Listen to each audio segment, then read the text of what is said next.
Welcome, Richard Crouse. We are just thrilled to have you here. Oh, thanks for having me. I've always wanted to meet you, so it's a thrill for me too. You know, you've had such a long career as a film critic and a television host. I'm wondering if you can tell us just how you got your start. You know, I've been doing this for about 20 years, reviewing movies, starting on a show called Reel to Reel that ran for about 10 years with me on it. I think I did 600 episodes of that show.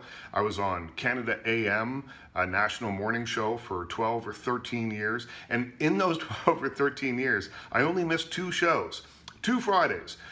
One, I was in the hospital getting surgery on my wrist, and another, when I had another operation, you literally had to hospitalize me to keep me from being on that show.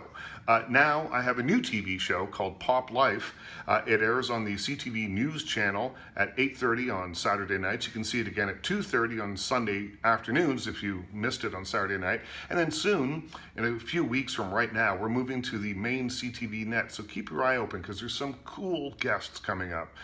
We've had Meatloaf, we had W. Kamau Bell from CNN, Diana Krall. You never know who's going to stop by. Oh, that's just great. Now, can you tell us how your career as a bartender influenced your later work as an interviewer? I slung a lot of drinks. I was a bartender for a long time. And in that time, I learned that everybody has a story. All you have to do is ask them. I learned that it's better to listen than to talk. I learned how to make a killer strawberry daiquiri, although I haven't made one in years.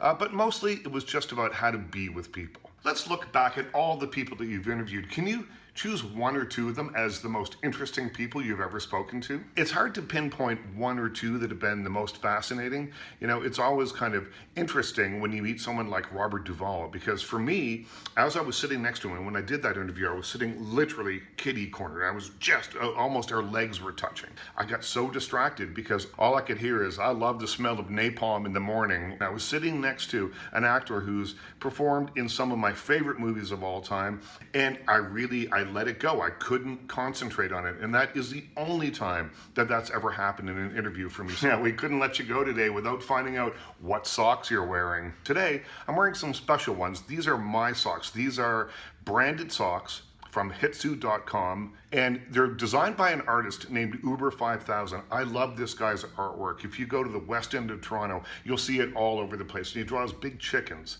and I love them. So we thought, when we were coming up with an idea for my own line of socks, why not have him draw me as a giant chicken with 3D glasses eating some popcorn? And that's what we did, and they've done really well, and I couldn't be happier with them. Now, those are great socks, but what the hell, man? Are you not wearing pants? Hey, like I always say, never wear pants unless you have to. Thanks for coming by, Richard. It has been fascinating.